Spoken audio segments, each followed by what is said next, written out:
Coming up on This Week in Torrance, the Torrance Fire Department is recognized as one of the top in the country.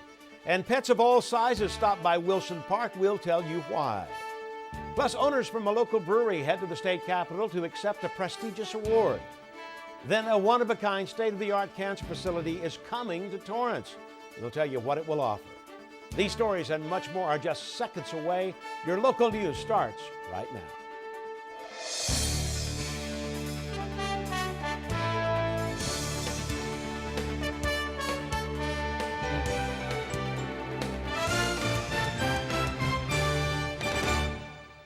Hello, everybody, and welcome to This Week in Torrance. I'm Ben McCain. My co-anchor Jin Chun has the week off.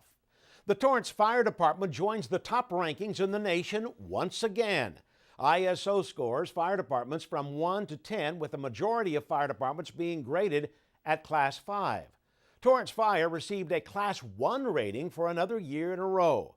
The ISO is a nationwide rating service utilized by insurance companies to establish local business and residential property insurance rates. The service assesses municipal fire protection efforts in communities throughout the United States through its public protection classification. Class 1 indicates a superior property fire protection. The Torrance Fire Department is made up of 7 divisions. The department currently employs 144 sworn personnel.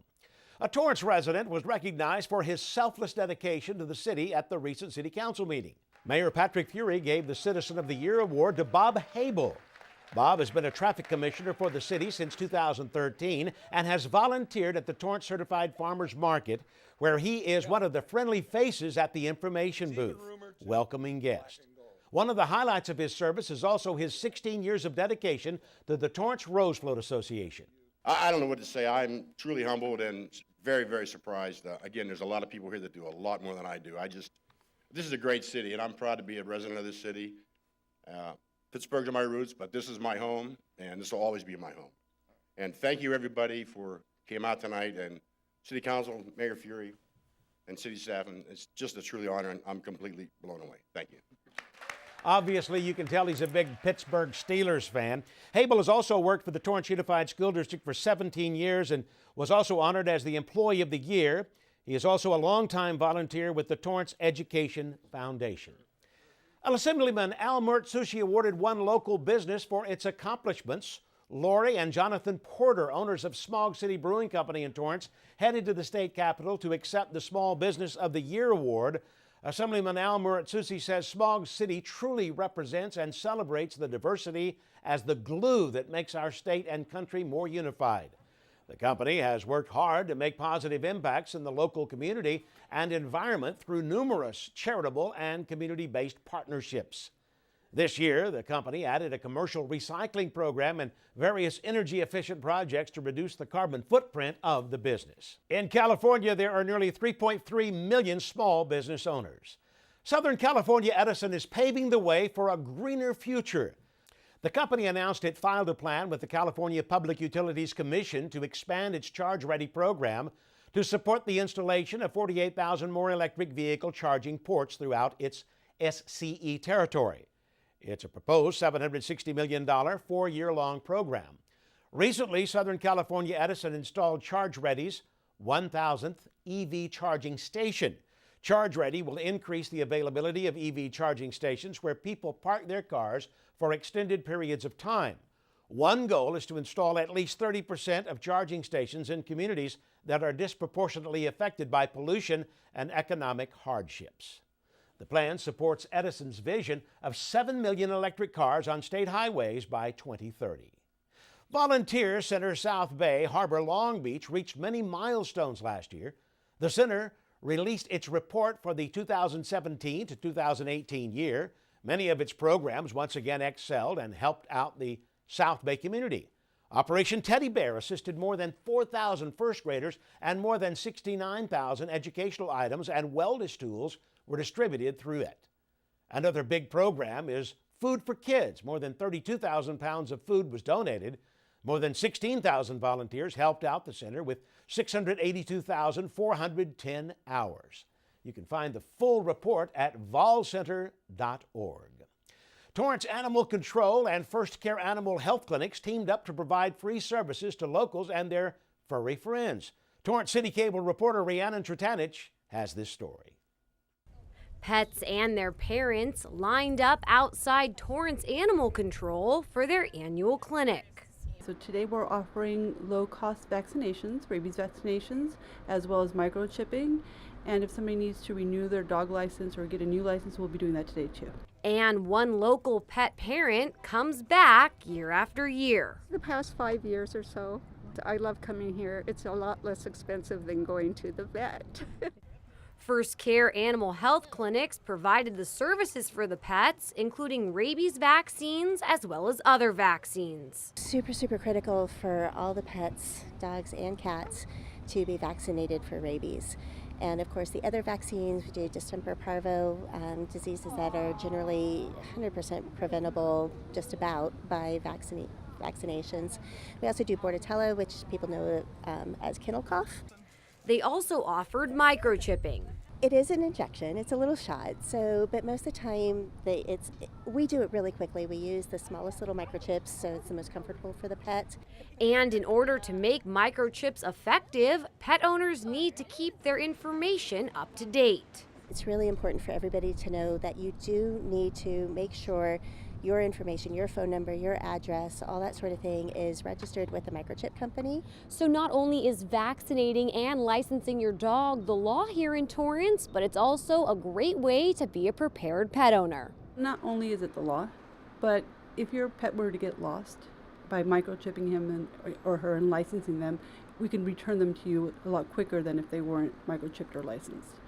And then as far as the rabies vaccinations, it is also something that we want to make sure there aren't any epidemics out there spreading. So this is the best way to control that.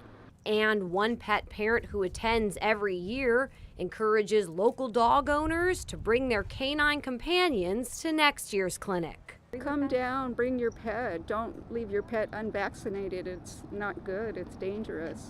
If you missed this year's clinic, check the Torrance Animal Control website for information on next year's clinic. If you need to have your pet licensed, you can visit the Torrance Police Department on weekdays from 7:30 a.m. to 5 p.m. All the licensing is done now at the Torrance Police Department. You come into the department, the second door on the right-hand side is traffic, so we do all the licensing there. You pay for your license, you fill out your application, you get your license chip that same day. It all happens, one-stop shop now for that. For CitiCABLE, I'm Riannon Trutanich. Thanks, Riannon. The Torrance Police Department Traffic Division is located at 3300 Civic Center Drive. Now, in just a few minutes, we'll take you to a special brunch that reunited first responders with doctors. Don't go away.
There was only one place in the South Bay that had every type of art on display.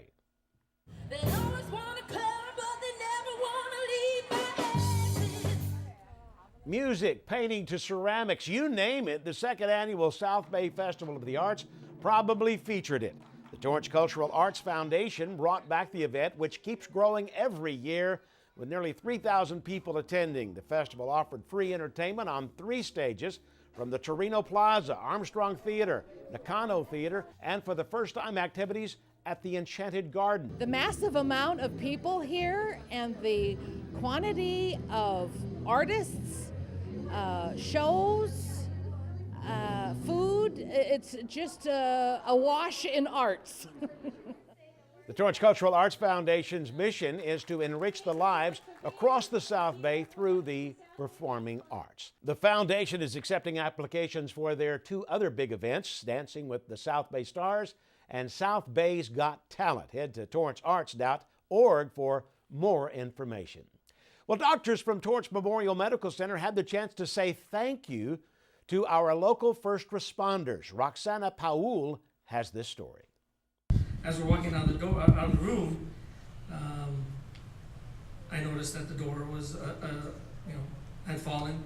So me being the safety conscientious person I am, replaced the door back onto the panel, and that's when my life changed. Edward Hano, a canine officer with the Downey Police Department, shared his story during a brunch hosted by the Torrance Memorial Medical Center. Hano was training with his dog when he faced an electrical explosion. He suffered third-degree burns on 25% of his body. I was fortunate enough to survive, basically, in part of what Torrance Memorial did for me. They saved my life. Officer Hano experienced a long journey to recovery, an emotional roller coaster, as he called it. But what kept him going was a good support system. I have a great wife, great family, great friends, and I also have a great, I can say a medical staff behind me that's helping me out. And I think if anyone has something like that behind them, they can do whatever they want. Burn survivors had the opportunity to interact with firefighters and other first responders in the community during the second annual Firefighters and First Responders Appreciation Brunch. Firefighters, paramedics, hospital staff, and survivors were among the guests. Dr. Matthew Rice, a burn and reconstructive plastic surgeon, came up with this idea. Especially for the patients to be able to thank people, for burn survivors to then recognize the community that helped them get through, I think is not only nice for them to be able to do, but also as part of the recovery process. It's really a great thing that the hospital does for our firefighters. It gives them the opportunity between the firefighters and the survivors to meet on a less formal basis, a nice social occasion where they can talk and reminisce sometimes or just say thank you, thank you, thank you. Assistant Chief for the Torrance Fire Department, John Henderson, was humbled for being recognized at such an occasion. He believes this is a great event. We deal with patients for about a half hour, 45 minutes. We deliver them to the hospital, and oftentimes we never get any follow-up. So events like this allow us to follow up and really get to see the impact of our services. And for survivor Hano, a positive attitude got him to where he is today. There's two words that should stay in your mind, and one of them's hope and the other one's faith. Because without them, your journey is going to be very tough. For Torrance CitiCABLE, I'm Roxana Paul. Thanks, Roxana. Torrance Memorial Medical Center breaks ground on a state-of-the-art cancer center that will have resources all under one roof. Hospital officials, city leaders, and cancer survivors came out to the site where the future Hunt Cancer Center will be located. The facility will assist South Bay cancer patients in all aspects of their treatment. The 37,000 square foot facility is named after the late Donald Hunt and his wife Priscilla. The Hunt family donated $34 million to Torrance Memorial. The center will also embrace the new affiliation Torrance Memorial Medical Center has with Cedars-Sinai through access to new and innovative clinical trials, along with a team of specialists who treat more than 60 types of cancers. The facility will have research with Cedars and a space in the building where doctors will be able to rotate. During the groundbreaking ceremony, hospital donors, cancer survivors, and dignitaries viewed a display of nearly 1,000 signatures of Torrance Memorial cancer survivors.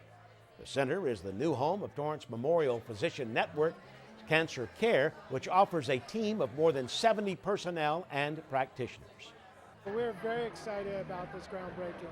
What this will mean for our patients is astronomical. We're going to improve the cancer care in this local area, bring in new specialists, bring in a bunch of more clinical trials, where it's going to be a lot more space, allow our patients to have a little more freedom. So we're very excited about what this will mean. Cancer survivor Nakul Dev Mahajan, who is a famed Bollywood choreographer, shared his story of survival and how great Torrance Memorial Medical Center's cancer care is. I am just so indebted to all of you for saving my life and for giving me a second lease on conquering the Bollywood world out there. The center will have a private underground parking garage that will give patients a direct access to the lobby for privacy. Some other highlights will be a 32-station infusion center that will allow for natural light during treatment. The center is set to be tentatively completed in summer of 2019. 24 hours with no electricity, more than 30,000 radio amateurs from across the country connected to get ready for an emergency situation. The South Amateur Radio Club participated in the event and within a couple of hours turned the West Tower parking structure into a place for the radio operators to train and learn. For many, it's a contest, but also an opportunity to practice their emergency response skills. The pretend emergency drill is operated on battery, solar, or gas generators. Members pretended that all sources of power failed in a major disaster. They set up a GPS and extract time signals to help coordinate digital transmissions to get perfect signals. They set up 30-foot antennas on the top of the parking structure that communicated with other clubs, including ones in New York, Chicago, Dallas, Fort Worth, and Boise. We compare signals, how we did it, and at the end of it, figure out what works beautifully and what doesn't work beautifully. In the event of a disaster, there will be no electrical power. Cell phones are going to be spotty. The police, the paramedics, fire, they're going to be overwhelmed. We're one of many different community services that work. The American Radio Relay League is the National Association for Amateur Radio that connects hams across the country. The Tuskegee Airmen are not only educating the community of their heroic past, but also providing opportunities for students to go to college. Reporter Louis Tran was there and tells us more. I just wanted to thank the Tuskegee Airmen. Michael Bearden is a recent graduate from Loyola High School, and at this Tuskegee Airmen breakfast, his family will be celebrating more than just his graduation. I feel amazing, blessed. I'm really happy for him. I'm really excited for him. Bearden is one of 3 students from LA County recognized at the 2nd annual Next Gen Now Scholarship Breakfast. The event also celebrates the life and legacy of Tuskegee Airmen. It makes me feel really good that there's people in the community who want to be able to help kids like me go off to college and continue to do great things. His 27 years, he was a navigator. The Tuskegee Airmen Scholarship Foundation was founded in 1978 with the goal to help disadvantaged students attend college. Since then, Edward Grice says the cost of college tuition has increased by 1,020%. We are making a difference in their lives and we're changing the future. Each year, the foundation gives 40 or more scholarships to underserved students entering their first year of college. Life is about helping people. Theodore Lumpkin shared his joy of how the foundation has helped students. It makes me feel very, very good, and it also emphasizes the importance of the Scholarship Foundation. Recipients receive scholarships worth $1,500 to $2,500. With this help, students are able to purchase new books, school supplies, and even pay for their college tuition, allowing them to focus on their education. He's free to make the choices that are going to benefit him going forward without having to worry of debt. This upcoming fall, Bearden will attend Northwestern University and pursue his passion for sports and music. While he's unsure of his future plans, he believes the scholarship will provide him opportunities to find his path. It'll really give me a leg up and I'll be ready to make an impact on the world. For Torrance CitiCABLE, I'm Louis Tran. Thanks, Louis. For more information on how to get involved with the Tuskegee Scholarship Foundation, please visit their website at www.taisf.org.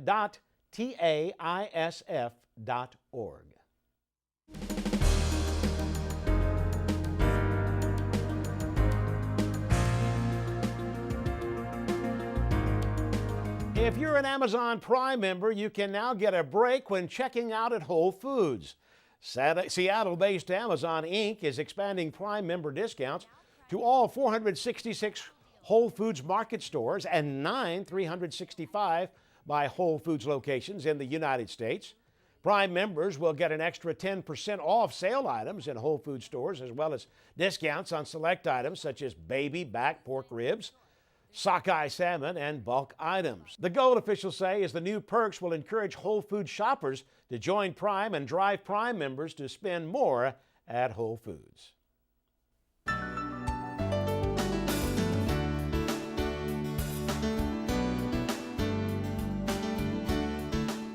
The El Camino College Foundation receives a large donation, $25,000 from Edison International to support science, technology, engineering, and mathematics scholarships for outstanding students. This is the 6th annual grant for STEM scholarships that El Camino has received. This year, Anthony Amoli, who recently graduated, was named one of 16 Edison STEM scholars. He will transfer to UC Berkeley this fall as a chemical biology major. The recent Edison International donation is part of the El Camino College Foundation Scholarship Program, which continues to grow each year to provide critical support to students. Approximately $600,000 will be awarded to more than 550 students for the 2018-2019 academic year. Still ahead, upcoming events you won't want to miss.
Did they?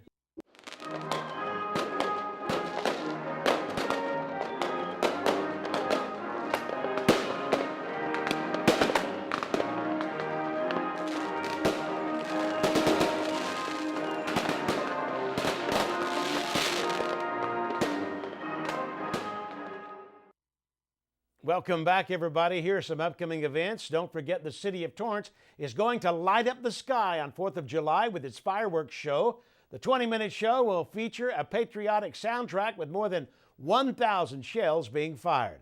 A portion of the courthouse parking lot will be open to watch the show. Tickets are free for seating at the Toyota Sports Complex while they last. Then on Saturday, July 7th, families are invited to Home Depot's Kids Summer Extravaganza from 9 a.m. to noon.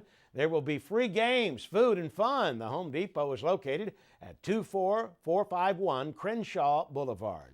Then on Saturday, July 14th, the Madrona Marsh Preserve and Nature Center and the Water Replenishment District of Southern California will have an edible gardening class from 9 a.m. to noon. Attendees will be taught how to make their garden an edible delight and what their gardens can produce. Well, that does it for us on This Week in Torrance. I'm Ben McCain. We'll see you next time.